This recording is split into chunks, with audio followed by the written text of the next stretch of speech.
Alright, so today I'm going to teach you how to create blending materials that you can use in Counter-Strike 2. We're going to be using polyhaven.com. I'm going to be downloading these three materials, this one as well as this one and this one.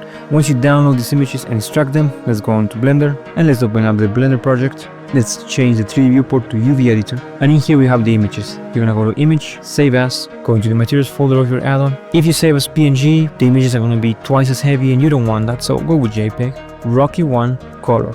And then you're gonna select the normal map, then we have the roughness, and then we have this one here which we're gonna save as ambient occlusion.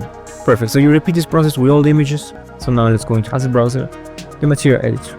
So, New Material, Show Preferred Shaders, CSGO Environment Blend, and you want to enable Layer 3.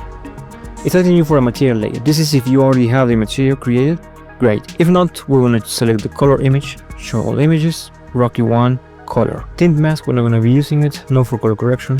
We're going to be using obviously the normal image, Rocky 1 normal, roughness, rough, and the ambient occlusion, here it is.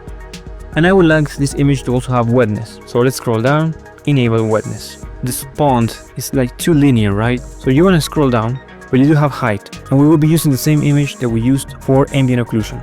Now the rocks do appear above the water, just slightly. Repeat the same process with layer 2 as well as with layer 3.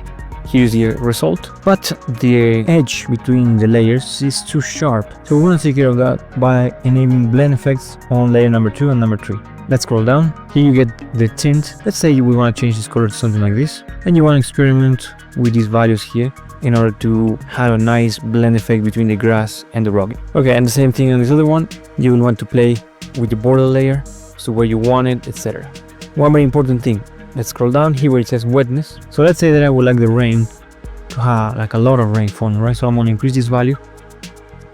You can also change the ripple effect, the strength of the wetness. And let's head on to Hammer. I'm going to search for that material. Here it is. Right click and apply it. And enable subdivision. So now in face mode, blend painting tool, selected faces, and let's paint it.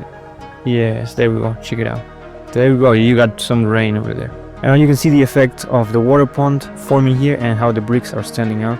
And as usual, you can change the channels, or you can go with a mixture in between those two. So my friends, I hope you like this tutorial. Thank you very much and see you next time. Bye bye.